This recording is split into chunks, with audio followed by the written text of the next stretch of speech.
All right, so it's a cold and dreary day outside, and I'm going to leave for a tournament. I'm playing over the board tonight and through the rest of the weekend in the St. Louis Mid America Open. Looking forward to that. But before I head it out, I wanted to do a quick video on a request we got from some of the accelerated Caro-Kann lines.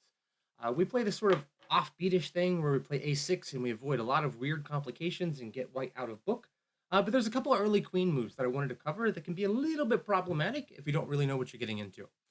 So go ahead and let's dive in. As always, there's a link in the description if you want to see the full analysis with additional comments, etc., etc. Let's dive in. All right, so we've got this position, and let's back up just a bit and show you how we get here.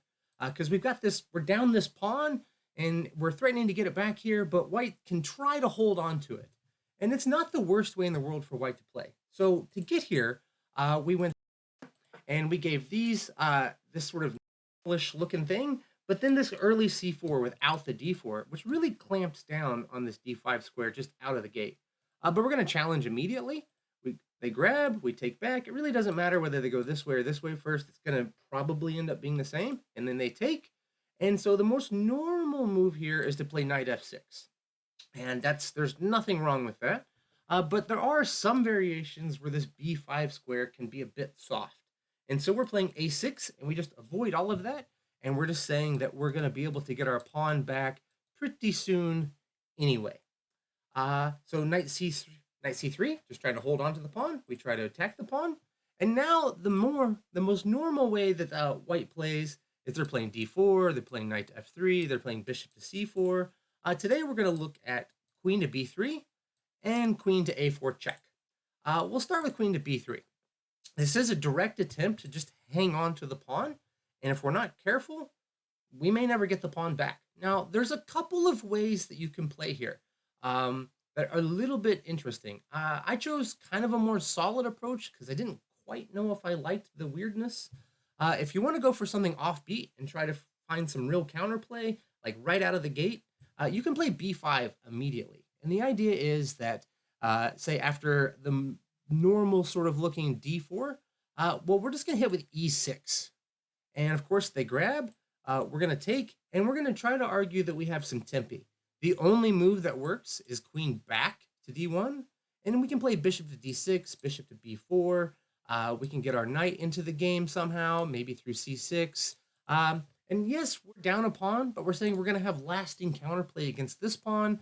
And I don't know. I don't feel that great about this. This is an okay position. We're doing fine. But I decided ultimately not to recommend this, and instead just the more sort of straightforward knight to d7. And this looks a bit strange because it feels like we're blocking in our bishop. We're allowing the ideas like d6. We're not actually attacking it. The point is, we're just gonna go knight to b6, and we're just gonna collect the pawn. It's that simple. So here after d4, we just go knight to b6, knight f3, and we just grab the pawn. And we have a pretty standard looking position. Say bishop c4, we'll just go e6. If they bring the bishop out to b5, well, what I like to do here is to just take on c3. And after takes on c3, I like this idea of putting the bishop onto b6. And this is nice because our idea is we want the queen on the c file exerting pressure here. And we're going to try to keep this knight out of f5. And we're not actually going to be that worried about this capture here. So for example, after castles, a4, trying to stop us from playing b5, which was our other big idea, we're just going to play b6. And we're going to try to put the bishop here. We're going to put this here and say that we have some good counterplay along these diagonals and along the c and the d file. White is going to try to attack here. They're going to try to play knight to e5. Then, get some standard play. Rook a b1, no problem. We'll just dis over here. And now after knight to e5, which is a totally natural move, we just go knight to c7. And we're really not afraid of this capture. In fact, we would love this capture. Rook to e1 is definitely the best move.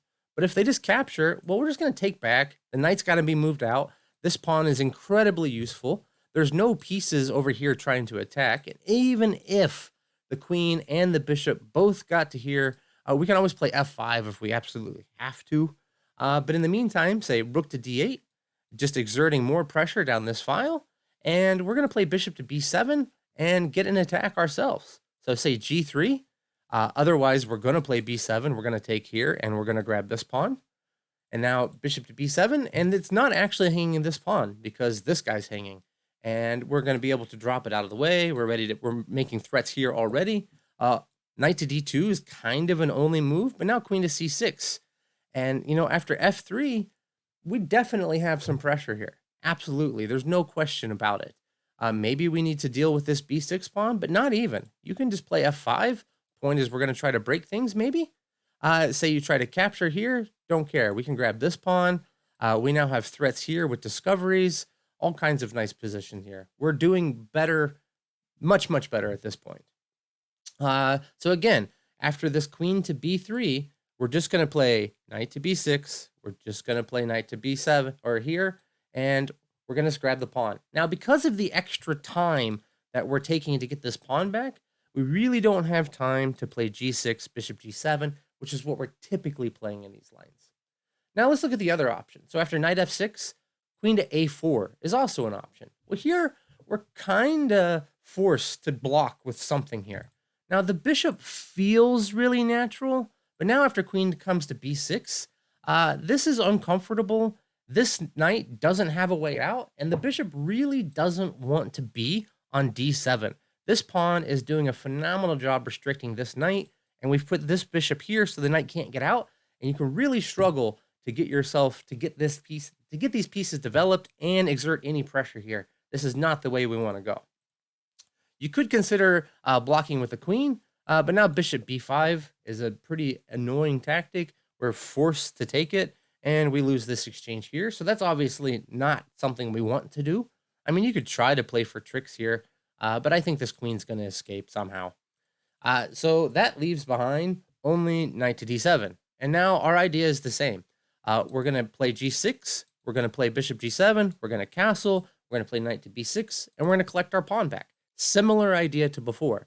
Now, we can't directly go knight to b6 because this is an obnoxious pen.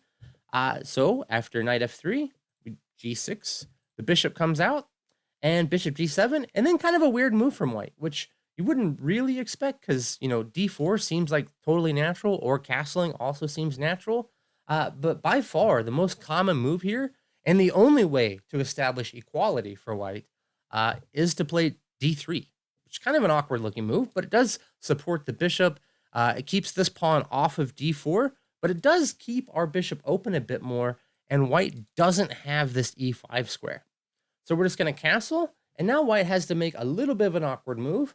Otherwise, they're lost. If they make the totally natural castles, relying on after b5, thinking that they can just capture here because of the hanging rook, well, nope, we have b6, and we're defending the rook, and we're prepared to take on a5, and we've just won a piece.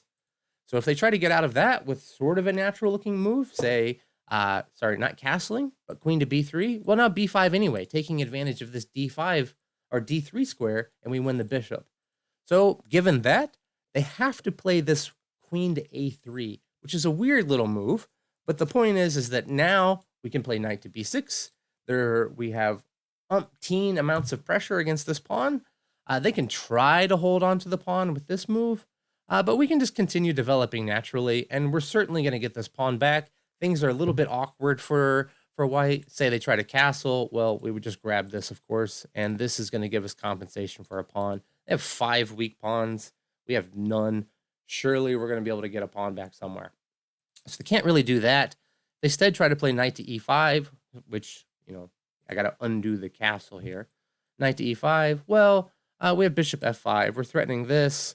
We're still getting good pressure here, especially when now this threat comes with a threat against the knight, thanks to this lack of d4 square. Say they castle. We can just play queen d6. We'll bring our rooks in, and we're definitely going to get this pawn back at some point. So keep in mind, there were a couple nice little tricks here with the queen on e4, focused around this b5, knight b6 tactic. These aren't the most crazy lines, but we are going to definitely get that comfortable, isolated queen pawn that we want to play against, and I think that we have a lot of options for good play. Anyhow, I hope this helps you avoid some of the dangers that you're going to run into with these early queen a4, queen b3, just trying to hang on to the pawn and take advantage of the fact that we don't have quite the options that we did in the more direct lines. Anyhow, as always, take a look here for either here or here. I never know where I'm going to put it. To follow up and learn more about the Panov if you want to explore some of the other lines from the Caro-Kann course and really take your Caro-Kann game to the next level. Thanks a lot, guys, and we'll talk to you later. Bye-bye.